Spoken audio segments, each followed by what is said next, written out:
by confessing something. I don't remember my best friend's number. Not because I don't care about them, or not because our friendship had changed, but because my phone does. And this simple, ordinary fact says something very, very important about the world we are living in. At some point, we all stopped storing information inside ourselves and started storing it around ourselves. We don't remember things, but we remember where to find them. Earlier, remembering was simply a part of daily life. People remembered birthdays, addresses, directions, and even phone numbers without thinking twice. Memory was something we constantly exercised. But today, that habit is quietly fading. Instead of remembering, we rely on system around us to remember for us. Our phones store our contacts, our apps remember our schedule, and our reminders tells us what to do and when to do it. Without realizing this, we have quietly shifted the responsibility of remembering from our minds to our devices. And this is exactly the world where Generation Beta is born into, a world where remembering is optional. Because if you do not know something today, you don't really sit with it, right? Or you don't wonder about it for a long time. You take your phone, search for it, and you get the entire history within a fraction of a second. When efforts disappear like this, there's a subtle change in the way we think. Because thinking has always required a little bit of waiting, a touch of confusion, and a spark of curiosity. Sometimes you see the most meaningful understanding comes from the time we spent not knowing them, from the time we spent wondering, from the time we spent thinking about different possibilities before coming to conclusion. But when answers arrive instantly, these moments disappear. And when those disappear, the way we approach knowledge changes. Think about this. In 1956, IBM, a brand called IBM, invented a computer that stored about 5 MB data, and it filled an entire room. Imagine that. Just 5 megabytes filled an entire room. Today, you see teenagers clicking picture of their food before they even start eating. You yourself might take picture of a coffee shop, scenery, a random screenshot that you'd never ever see it again. And that holds more space. Technology has become quiet, invisible, everywhere and completely woven into our lives. It works in the background, it assists us, it supports us, often without even us realizing it. And this is the most important part. When something surrounds us completely, we stop noticing it. You don't see a fish saying, "Wow, water." Or you don't wake up and say, "Wow, gravity is working today." And just like that, Generation Beta won't say, "Wow, technology," or "Wow, this is advanced." Instead, they'll get used to it. It'll be a normal part of their daily life. With this convenience comes a cost. Answers are unlimited, but attention is not. We no longer live in a world where knowledge is scarce, but we're slowly entering into a world where attention is becoming scarce.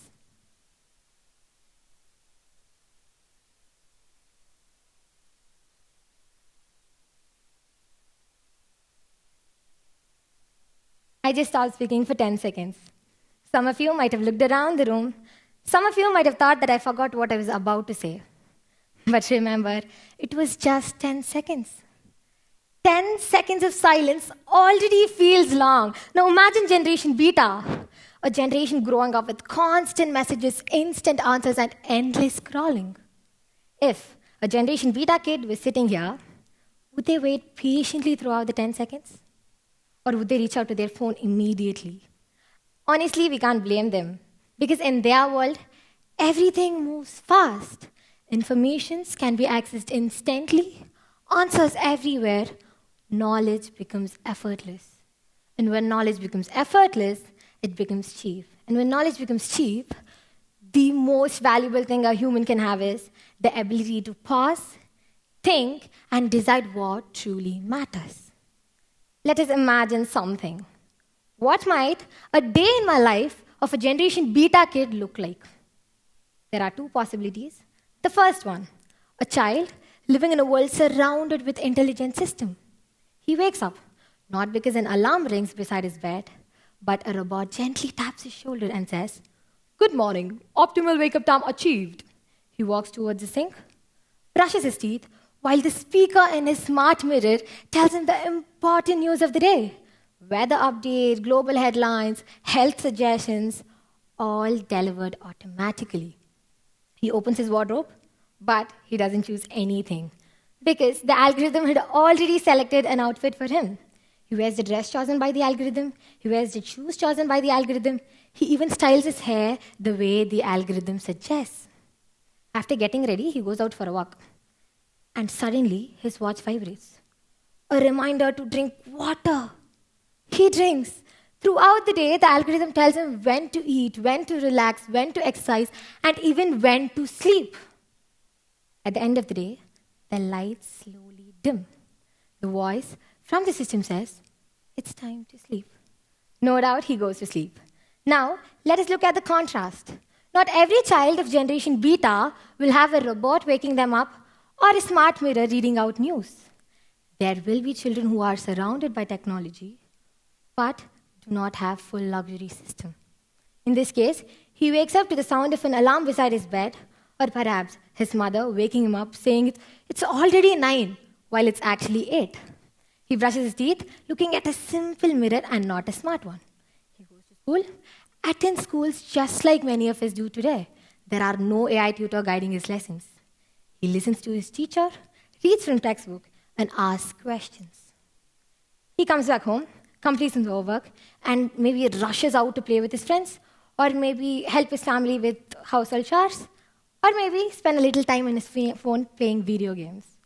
At the end of the day, when he finally feels tired, he goes to sleep. Each step of his day is not guided, and yet in the first case we saw, his day was perfectly optimized, perfectly scheduled. But at no point did he pause. At no point did he reflect, or at no point did he decide what truly mattered. And this is the real issue. This ability is not intelligence. It is not speed, or it is not having the right answer. It is the ability of knowing when to pause, what to ignore, and why some things matter. Philosopher Hannah warned us that the trouble with modernity is not that machines think like humans, but humans start thinking like machines. Isn't it concerning? A machine can paint a masterpiece, but it can never feel what it means to paint after a loss. A machine can write a love poem, but it had not waited for a reply. A machine can stimulate empathy, but it had never really wanted it. Machine process information and human live with meaning. Let me say that again. Machine process information and human live with meaning. But when we talk about the future, we rarely ask a question. Not what technology gives us, but what it slowly takes away. Throughout history, every new tool has changed the skill that human needed. When calculators arrived, fewer people practiced long mathematical calculations in their head. When GPS arrived, we all stopped remembering directions, right? Earlier, if we had to reach a place, we had to ask people, remember landmarks, and sometimes get lost before reaching the destination. But today, a voice from the GPS says, in 200 meters, turn right, and your destination will be on the left. We follow it. We don't look around. We completely trust it. And this is not because we're not able to remember, but because this is easier. And when life becomes easier, there's a skill that quietly disappears. Imagine Generation Beta living in a world like this. If they need help writing something, AI might suggest a sentence. If they need help drawing something, AI might generate an image. If they need help solving a math problem, AI gives complete solution. Homework, design plans, all of it could appear within seconds. At first, this sounds incredible, but it raises an important question. If machine does all the thinking for us, what is human responsible for? Not calculating faster, not memorizing more information, but to ask better questions. AI might be powerful at answering questions, but it depends on the question behind it. Like, for example, a camera is only powerful if a person decides which moment is worth capturing.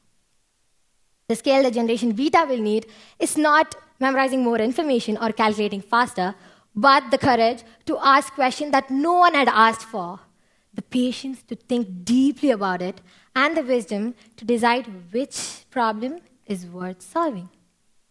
Imagine Generation Beta growing up with this understanding. They might stop mid-action. They might think twice before doing something. They might ask themselves, should I really want to do this? Or should I try something else? And just like that, the tiny decision becomes a moment of freedom, a moment of awareness, a moment where they're truly controlling themselves. I want you to think about something. When was the last time you did something for yourself? Not because someone asked you to, or not because it was expected, but you really wanted to do it. Was it today? Yesterday? Last week? Feels strange, doesn't it? We are not used to just stopping and thinking. And this might be the real gift we can give Generation Beta. Not more information, not faster technology, but the ability to pause, reflect, and think about themselves. Pause. Just wait for a second. Look around yourself. Notice what is happening. Notice your thoughts. Notice yourself. Reflect. Ask questions. Does this really matter to me? Or should I try something else? Think and then decide. Decide for yourself instead of letting the world decide for you. Choose what is important. Choose what is meaningful. Choose your life, your actions, and your words. And just like that, in a world where knowledge is effortless, these might be the rarest human skill. So the real question isn't whether will machine know everything. They will. The real question is whether will human become intentional. Because the future won't belong to those who know everything. It belongs to those who know what matters, and that will always be human.